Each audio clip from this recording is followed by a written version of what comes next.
ഇത് എൻ്റെ ഐഡിയ അല്ല, അത് ജെൻസോയുടെയും എൽദോയാണ് എൻ്റെ ഓണർ, അവർ രണ്ടുപേരുടെയും കൂടി ഐഡിയ ആയിരുന്നു. പക്ഷെ നമുക്കത് ഒരുപാട് ഗുണം ചെയ്തു.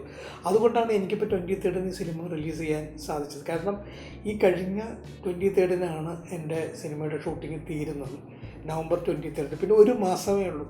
ഈ ഒരു മാസത്തിനുള്ളിൽ ഈ സിനിമ ഡബ് ചെയ്ത് എഡിറ്റ് ചെയ്ത് റെക്കോർഡ് ചെയ്ത് മിക്സ് ചെയ്ത് കൊണ്ടുവരിക എന്ന് പറയുന്നത് ചില്ലർ ടാസ്ക് അല്ല. പക്ഷേ ഈ ഡബ്ബിംഗ് ഓൺ വീൽസ് എന്ന് പറയുന്ന ഈ ഒരു പുതിയ സിസ്റ്റം അല്ലെങ്കിൽ ഒരു പുതിയ കണ്ടുപിടുത്തം ഞാൻ ഉപയോഗിച്ചത് കൊണ്ട് എൻ്റെ ഷൂട്ടിംഗ് സമയത്ത് തന്നെ ഏതാണ്ട് 50% ഡബ്ബിങ് കഴിഞ്ഞിരുന്നു. അതുകൊണ്ടാണ് എനിക്ക് ഇത്രയും പെട്ടെന്ന് ഈ സിനിമ റെഡിയാക്കാൻ സാധിച്ചു. ഇപ്പോൾ എന്നെ സംബന്ധിച്ചിടത്തോളം ഞാൻ റിലാക്സ്ഡാണ്. എഡിറ്റിങ് കഴിഞ്ഞിരിക്കുന്നു, ഇപ്പോൾ റെക്കോർഡിങ് തുടങ്ങിയിരിക്കുന്നു. വളരെ നേരത്തെയാണ് എൻ്റെ പ്ലാൻ. അത് മുഴുവൻ സാധിച്ചത് ഈ ഡബ്ബിംഗ് ഓൺ വീൽസ് എന്ന് പറയുന്ന ഈ പുതിയ ഈ ഒരു ഇൻവെൻഷൻ ഞാൻ എൻ്റെ സിനിമയിലേക്ക് അഡോപ്റ്റ് ചെയ്യും. ആദ്യമായിട്ട് എൻ്റെ സിനിമയിലാണത് കൊണ്ടുവരുന്നു എന്നുള്ളതിൻ്റെ ഒരു ക്രെഡിറ്റും കൂടി ഈ ഫോക്കുറി സിനിമയ്ക്കുണ്ട്.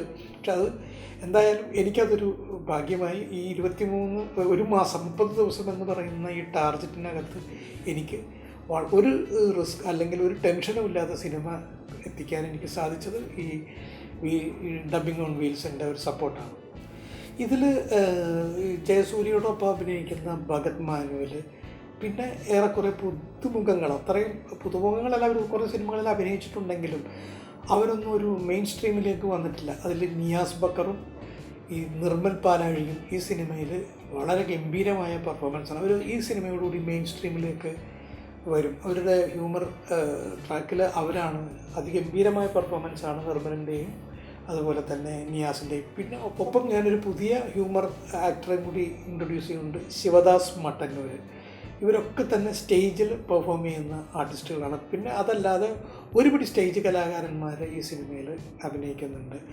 അവരെല്ലാവരും തന്നെ കൊച്ചു വേഷങ്ങളാണെങ്കിലും അവരൊക്കെ വലിയ ചിരിയാണ് തിയേറ്ററിൽ ഉണ്ടാക്കുക എന്ന്. കാരണം നമ്മൾ ഷൂട്ടിങ് അവർ പെർഫോം ചെയ്യുന്നത് കണ്ടിട്ട് അവിടെ കണ്ടു നിൽക്കുന്നവർ വരെ ചിരിക്കുകയായിരുന്നു. അത്രയും രസകരമായ പെർഫോമൻസാണ് ഈ പറയുന്ന ഈ പുതിയ കുട്ടികളിൽ നിന്ന് ഈ സിനിമയിൽ വന്നിട്ടുള്ളത്. പിന്നെ എക്സ്പീരിയൻസ്ഡ് ആയിട്ടുള്ള ജനാർദ്ദൻ ചേട്ടനുണ്ട്, ലളിത ചേച്ചിയുണ്ട്, പിന്നെ ശ്രീലത ചേച്ചിയുണ്ട്, റീനയുണ്ട്, അങ്ങനെ ഒരുപാട് പേരുണ്ട്. പിന്നെ ഏറെക്കുറെ പുതുമുഖങ്ങളായിട്ടുള്ള നമ്മുടെ എക്സ്പീരിയൻസ്ഡ് ആയിട്ടുള്ള തസ്നി ഖാനുണ്ട്, സീമാജി നായരുണ്ട്. അതല്ലാതെ പിന്നെ ഏറെക്കുറെ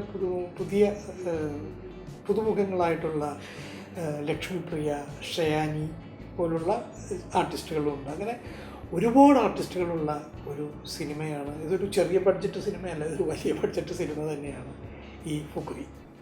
എൻ്റെ ഭാസ്കർ ദ റാസ്കൽ സിനിമയുടെ DOP ആയിരുന്ന വിജയ് ഉലകനാഥ് തന്നെയാണ് ഈ സിനിമയുടെയും DOP. അതുപോലെ പിന്നെ ബാക്കിയുള്ള ടെക്നീഷ്യൻസ്, എഡിറ്റിംഗ് ശങ്കർ തന്നെയാണ്. എൻ്റെ ഇൻ ഹരിഹർ നഗർ മുതലുള്ള ഈ ലാസ്റ്റ് ഭാസ്കർ ദ റാസ്കൽ വരെ എല്ലാ സിനിമകളും എഡിറ്റ് ചെയ്തിരിക്കുന്നത് ശങ്കറാണ് എൻ്റെ എഡിറ്റർ. പിന്നെ മണി സുചിത്ര പ്രൊഡക്ഷൻ ഡിസൈനറാണ്. എൻ്റെ റാംജി റാവു മുതലുള്ള എല്ലാ സിനിമകളിലും എന്നോടൊപ്പം വർക്ക് ചെയ്തിട്ടുള്ള ആർട്ട് ഡയറക്ടറാണ് മണി സുചിത്ര.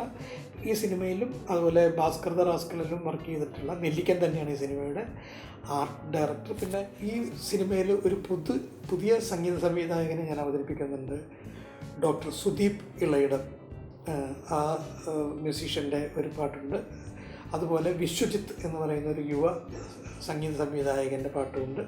ഒപ്പം വളരെ പരിചയസമ്പന്നനായ ഗോപി സുന്ദറിൻ്റെ പാട്ടുമുണ്ട്. ഗോപി സുന്ദറാണ് ഈ സിനിമയ്ക്ക് ബാക്ക്ഗ്രൗണ്ട് സ്കോർ ചെയ്യുന്നത്.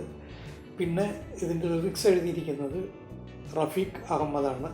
റഫീഖ് അഹമ്മദിനോടൊപ്പം നമ്മുടെ ഹരിനാരായണനുണ്ട്.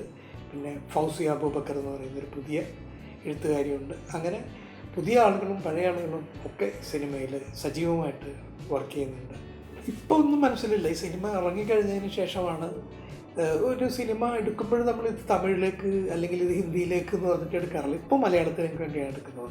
ഇനി ഇത് കഴിഞ്ഞിട്ടാണ്, ഇത് റിലീസ് ചെയ്ത് കഴിഞ്ഞിട്ടാണ് ഇത് തമിഴിലേക്ക് വേണോ, ഹിന്ദിയിലേക്ക് വേണോ, തെലുങ്കിലേക്ക് വേണോ എന്നൊക്കെ തീരുമാനിക്കുക. അത് ഇപ്പോഴെൻ്റെ മനസ്സിലില്ല. അതൊക്കെ സിനിമ റിലീസ് ചെയ്തതിന് ശേഷം.